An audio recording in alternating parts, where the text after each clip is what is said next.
Alam natin na ang pag-ibig ay hindi lang puro saya, kilig at masasayang alaala.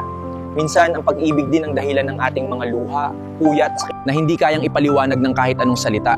Pero sa kabila ng lahat ng yon, bakit tayo patuloy na nagmamahal? Dahil ang tunay na pag-ibig ay hindi sumusuko basta-basta.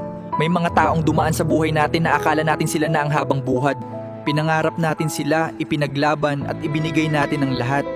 Ngunit minsan, kahit gaano mo kamahal ang isang tao, hindi sapat ang pagmamahal para manatili siya. At doon nagsisimula ang pinakamahirap na laban ton, ang pagpili na bumangon kahit wasak ka na. Pero tandaan mo ito, hindi ka mahina dahil nasaktan ka, hindi ka tanga dahil nagmahal ka ng totoo, at hindi ka talunan dahil iniwan ka. Ang totoo, matapang ka. Matapang ka dahil kahit ilang beses kang nasaktan, marunong ka pa ring magmahal. Matapang ka dahil pinili mong magpatawad kahit ikaw ang nasaktan. At higit sa lahat, matapang ka dahil araw-araw mong pinipiling bumangon kahit mabigat pa rin ang puso mo. Minsan kailangan mong masaktan para matutunan mong mahalin ang sarili mo. Minsan kailangan mong maiwan para maintindihan mong hindi lahat ng umaalis ay kawalan. Dahil may mga taong aalis para ihanda ka sa tamang taong darating.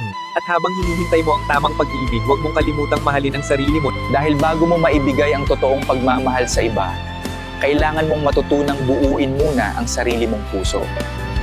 Sa lahat ng nasaktan, iniwan, niloko o napagod magmahal, hindi pa tapos ang kwento ninyo, hindi habang buhay na sugatan ng puso mo. Darating ang araw na tatawanan mo na lang ang sakit na minsang nagpaluha sa iyo gabi-gabi. At kapag dumating ang tamang tao, maiintindihan mo kung bakit kailangan mangyari. Lahat ng sakit na dinaanan mo, dahil ang pag-ibig na tunay hindi sumusuko, at ang pusong marunong magmahal ng totoo, laging may pag-asang muling sumaya.